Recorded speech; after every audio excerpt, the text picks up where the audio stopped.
Hey guys, Husheng here. Welcome to another Husheng Tutorials cast. Today we got a game between myself and Grandmaster Xanster. Although I think this is a Smurf account, I'm not sure exactly who this is. But he's like 5800 MMR. And I am playing on an account that's like 5600 MMR. So yeah, let's take a look at this. This is actually a game I lose. So we're going to be talking about what mistakes I made, and then also I think he has a really solid build, so we'll be looking at that as well. Maybe I'll even do a guide on his build at some point. Okay, so starting off this game, it's a PvT. So we're going to be making a wall over here, just kind of limiting where the Reaper can go. Scouting on gate, just to make sure that if he does do some sort of proxy Rex, we can mount a defense.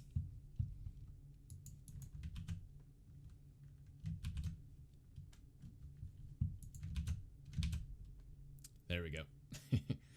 Okay, so we come in here, we see that he's building a racks, so we already know he's not doing some sort of crazy proxy. This is a normal time. And then after this, we're going to go into the main and just see if he went for gas first or if he went for racks first. You can do this by clicking on the gas. So we come around, click on this gas, we see it's at 2170. So based on this, we know he went for racks first. And then next thing we want to know is if he expanded. He expanded, so he's playing a macro game. So there's no need to make a lot of units or chrono warp gate or anything like that. We're just going to focus on probes and tech for quite a while.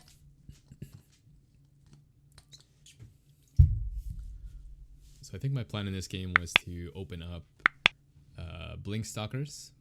I like to go robo first. So we're going to get a stalker. We don't really need to save a lot of gas with this build. Maybe if we were doing Stargate, we would go adept. But we're playing robo twilight, so no need to get an adept here. You can delay this robo a little bit if you want to not allow the Reaper to see it. But he actually doesn't even go in my main, which is super weird. That's definitely a mistake. So we can come down here and kind of shoo him away. And then behind this, I'm going to grab a Twilight, and that kind of completes our early game tech development. Again, I think he was trying to jump up the cliff there and see what we have, but my Stalker is positioned well enough that he doesn't want to lose his Reaper, so that's good for us. Twilight going down. And the last thing we really need is to get our gates. And I like to make my gates in a wall. I know a lot of pro don't do that, but I honestly don't really understand why. Because if they go Hellion and you don't have a wall, you pretty much just lose the game. Like, you lose way too many workers to not be quite far behind. So I'm gonna make a wall with these gates.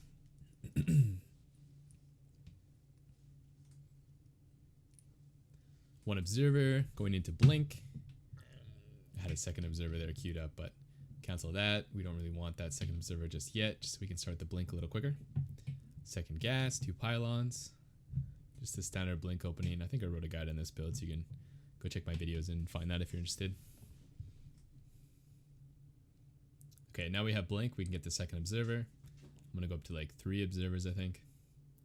And then we want to start grabbing our third base pretty soon. Unless he's doing some sort of really early pressure, we can warp in 3 more Stalker. Okay, so our observer just arrived. I'm probably going to take a look at it in a second. So what I see a factory, a starport, and 2 racks almost done. So this is a mine drop.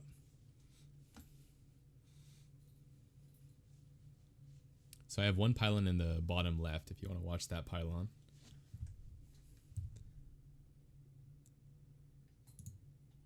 This is my actual colors. So if you look at the bottom pylon, we see the medevac coming in. I also saw that, so I'm going to bring my stalkers into the main.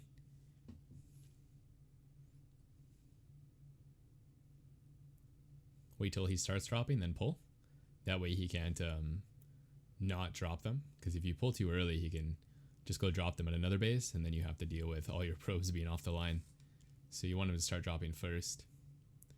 Clean this up, get our probes back to mining, no big deal. Let's go into our tech now. which is going to be double forge, and then make sure charge is started. He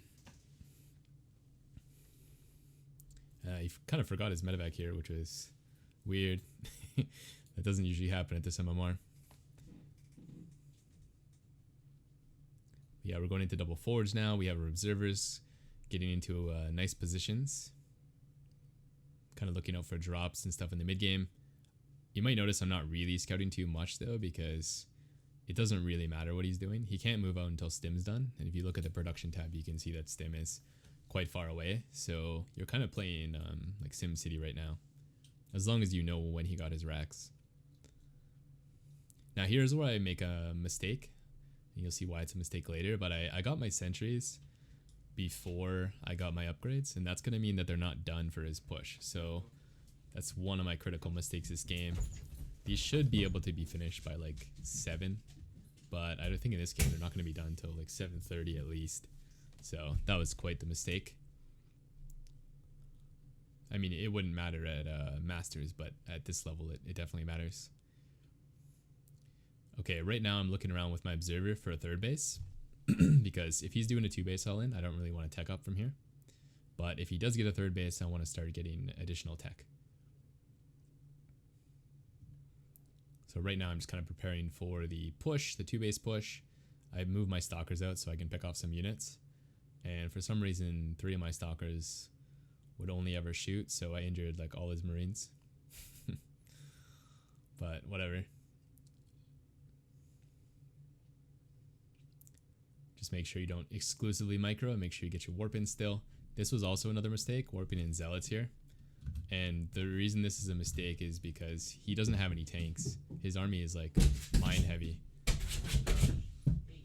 So there's really no counter to use zealots on. So what I should have done is probably warped in some stalkers here and just use my force field a little more.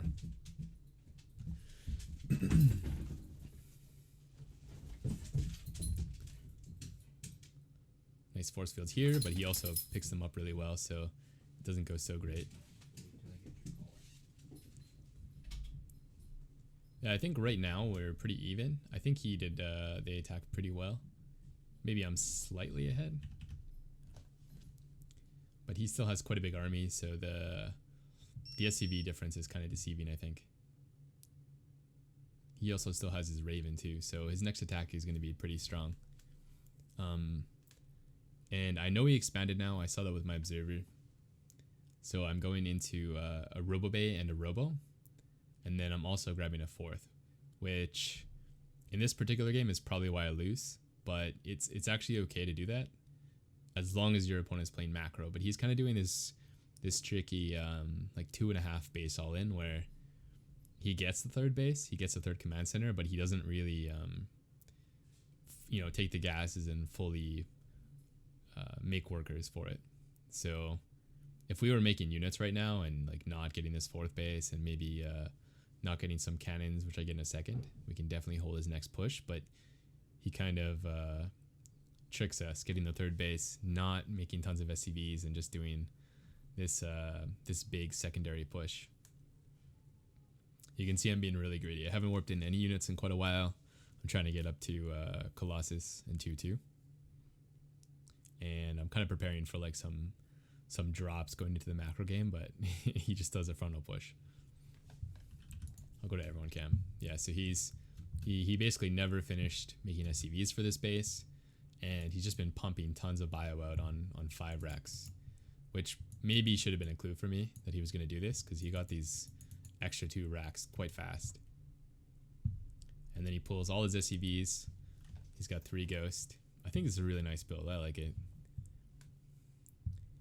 I haven't seen this before, so I wasn't really looking out for this. But yeah, if I was looking out for it, I think we can definitely hold. But we need to like cancel this and not make all this defense preparing for a macro game when he's just doing this big frontal push.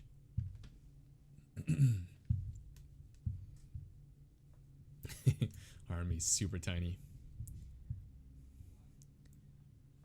It probably would help too to have maybe more sentries against something like this, because I don't think the Archons are going to help as much as buying time with sentries here.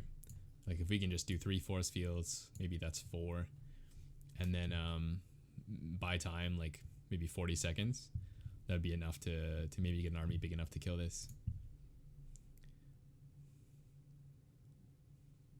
This is trying to buy time, but they weren't in the right spot. They should have been this area. So we have to fight now, but I only have 1 Colossus. My army is pretty tiny.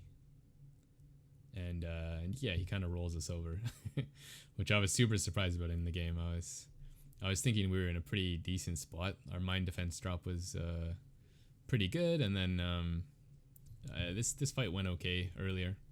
So I thought we were in a pretty decent spot going into a macro game, but no, he came in with this really tight push, 3 ghosts, tons of bio, and just kind of smashed us. So yeah, guys, probably our 2-2 would have been finished if I had got these upgrades at the right time. And yeah, maybe I was a bit too greedy, given that he never really took his gases here and made all the SCVs for it. So yeah, cool guys. Hope you enjoyed the lesson, looking over my blunders. If you guys are interested in lessons, I offer coaching. You can contact me at hughshangtutorials@outlook.com. And yeah, I'm gonna post my Discord too as a comment. If you guys want to join the Discord, I have tons of students in there that are eager to learn. So you'll find some practice partners, maybe some guides in there as well. And yeah, all right, cool guys. Thanks for hanging out, and I will see you tomorrow. Peace.